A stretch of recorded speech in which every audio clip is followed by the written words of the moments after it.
Mas Tudo tem um pouco de tem um viagem, pouco né? de viagem, mas tem uma explicação científica muito forte.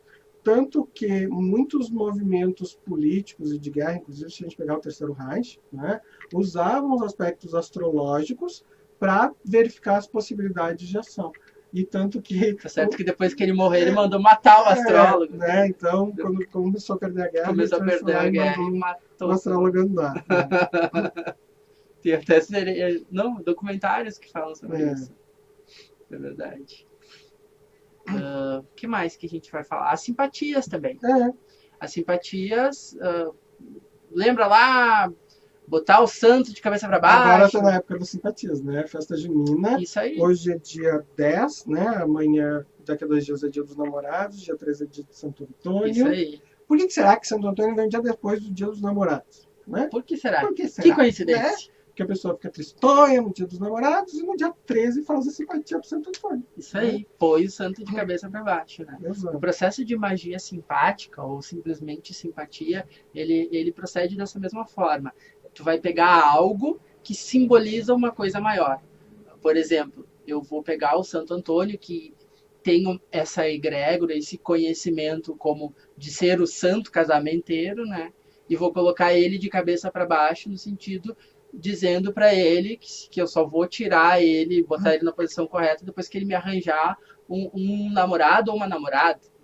E isso vai acontecer com qualquer elemento que a gente consiga convicção e que transporte isso para o material, agindo, né, com ação. Então, isso funciona para materializar, para trazer a energia do plano sutil e colocar lá no acessar lá a chavezinha para puxar a energia correta, né? Eu vou, sei lá, vou limpar uma pessoa energeticamente, vou dar um passe energético naquela pessoa, utilizando uma tesoura, cortando, imaginando que eu estou cortando as arestas, cortando as energias que não são boas, né? Dependendo da cultura, isso vai se manifestar de formas diferentes, mas o princípio ativo é o mesmo, a mentalização e a materialização dessa mentalização.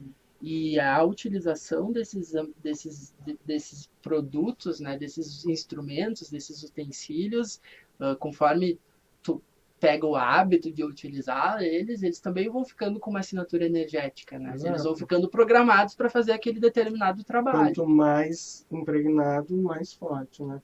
Tanto que vai acontecer depois, voltando para um dos assuntos que a gente falava na semana passada, vai acontecer muito de, por exemplo, a pessoa já desencarnou, ela está em outro plano, a gente entra em contato com algum instrumento que era dessa pessoa, algum item que era dessa pessoa, e a gente sente como se a pessoa estivesse ali presente. Né?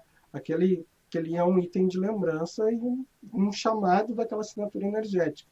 Cada um de nós tem uma assinatura e um padrão energético diferente, cada objeto tem uma assinatura e um padrão energético diferente, e a gente pode impregnar a nossa em cada uma dessas coisas. Né? Deixa eu ver aqui que eu me perdi nos comentários. Ai, meu Deus. Peraí. Sobe aí.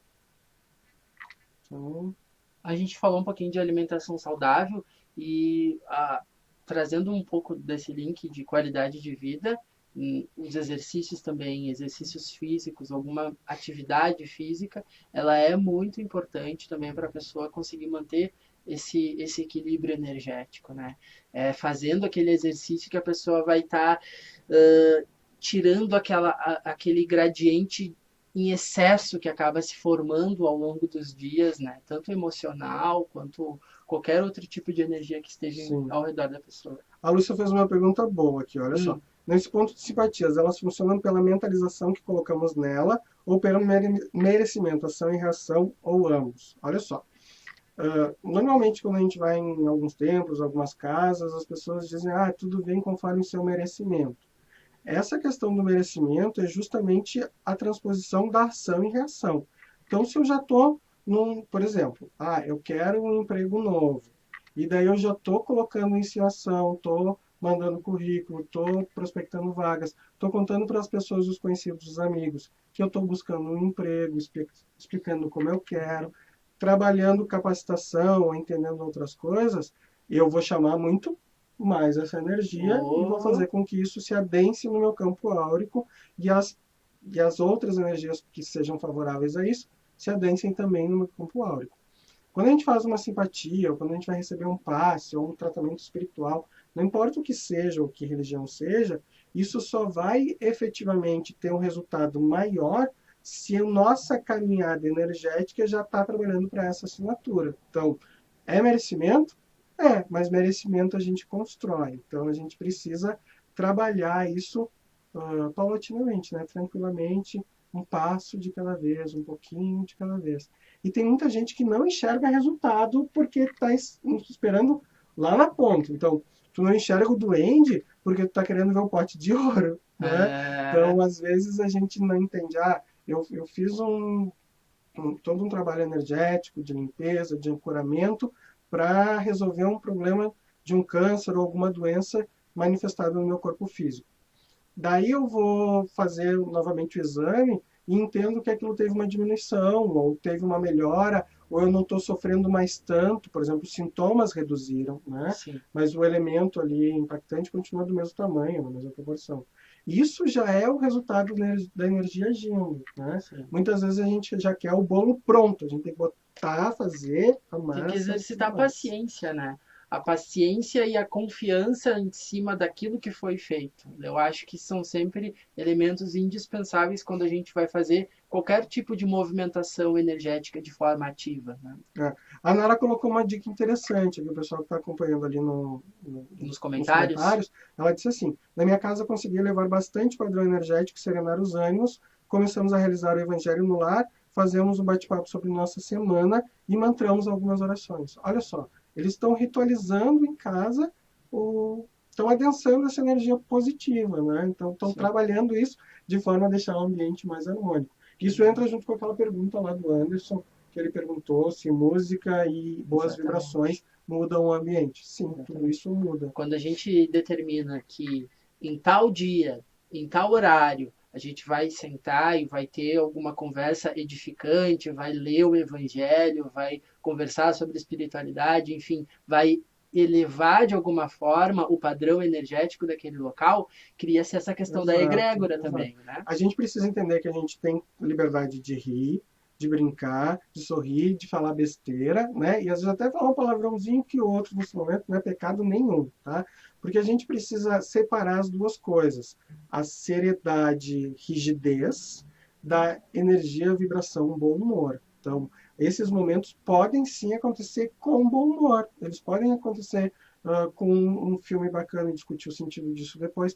Porque senão a gente não consegue chegar nas crianças, a gente não consegue chegar num monte de gente que às vezes precisa mais do que a gente, É, né?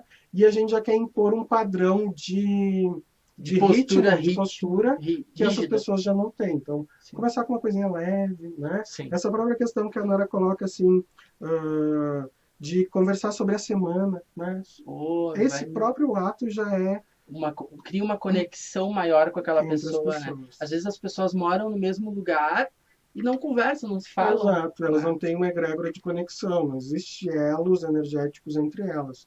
Então, olha só, presta atenção, você já deve ter visto alguma família que cada um vai para o seu quarto, assiste a sua televisão, fica no seu celular, não almoça junto, não come junto, e depois de um tempo, tu descobre que cada um está morando numa casa diferente e as pessoas mal se falam. Por que isso acontece? Porque essas amarras energéticas, elas não existiram, né? Então a gente precisa construir isso. Patrícia perguntou sobre as tatuagens, né? Como Uhum. é que elas funcionam em relação às energias? Algumas vertentes que estudam energia, elas creem que a tatuagem serve como se fosse um portal de acesso àquela energia, aquele símbolo, aquele significado dessa tatuagem, né? Eu particularmente acredito muito na questão da intenção, né? Da intenção com a qual eu estou fazendo uma determinada tatuagem. E se a gente for levar em consideração também o próprio temperamento da pessoa que vai fazer essa O tatuagem dicionário que a pessoa tem na cabeça dela, né? deve ser levado em consideração também, né?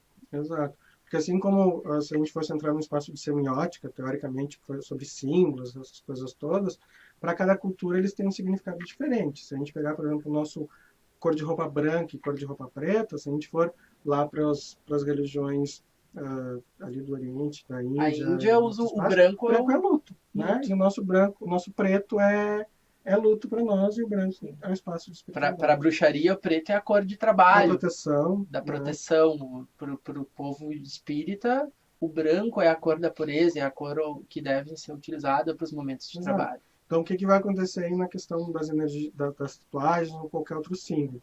Ela é uma materialização do mental. Então, se eu uso ela como um reforço do meu pensamento, ela vai trazer aquele pensamento. Então, eu tenho que cuidar com que tipo de reforço eu estou fazendo. Porque ele é semi-permanente, né? Já existem algumas técnicas para a retirada disso.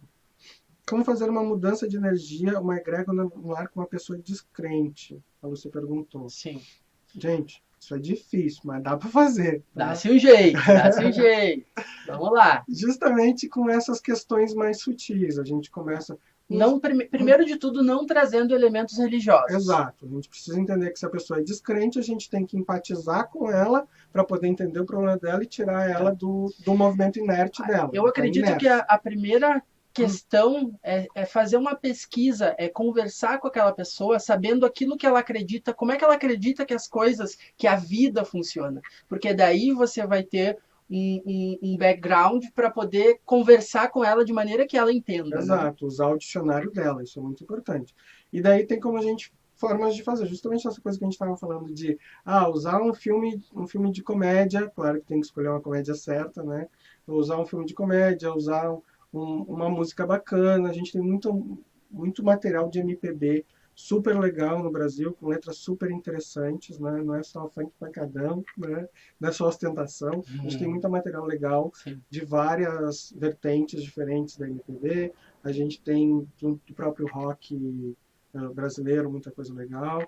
Então, A própria novela, que depende da é, novela, né? Algumas novelas elas já trazem algumas questões, né? é delicado, mas é uma coisa delicada, né? Porque é um contexto É, muito grande e ela realmente. trabalha com um público com um processo de intelectualização Mas diferente. pegar pedacinhos daquele filme, daquela Exato. novela. Hoje em dia existem muitos documentários também na internet, no Netflix, sobre esse processo mais científico, né? Às vezes a pessoa não, ela é descrente porque ninguém nunca provou para ela que aquilo existia, né? Ou não faz parte do contexto dela, né? A gente está começando agora uma pesquisa, eu e o Cris, trabalhando justamente nessa questão da formação dos nossos arquétipos, daquilo que a gente acredita, desde o processo de formação da infância, né? Então, isso está bem relacionado com a forma que a gente vai conhecendo o mundo. A nossa imagem de Deus, de deusas, de todos esses seres, elas vêm muito daquilo que a gente veio carregando da infância, né? Então, essas figuras paternas e maternas que a gente traz. O Rafael, para a gente encerrar aqui, né? Uhum, Rafael perguntou assim: os finais de ano são períodos de mudanças energéticas. Como devemos nos preparar para estas mudanças? perfeito. Essa pergunta daria mais Pô, daria uma mais uma hora. hora falando, né? Simpatias de ano novo, né? Exato. Acho que de forma básica, assim, rapidamente falando, todo ciclo, todo final de ciclo e início de um outro ciclo, ele é um momento favorável para a gente pensar em como é que está a nossa vida, né? O que que é aquilo, quais são as tuas aspirações, o que que aconteceu no ano que passou, de que forma eu cresci como ser humano nesse ano que passou, né? E quais são os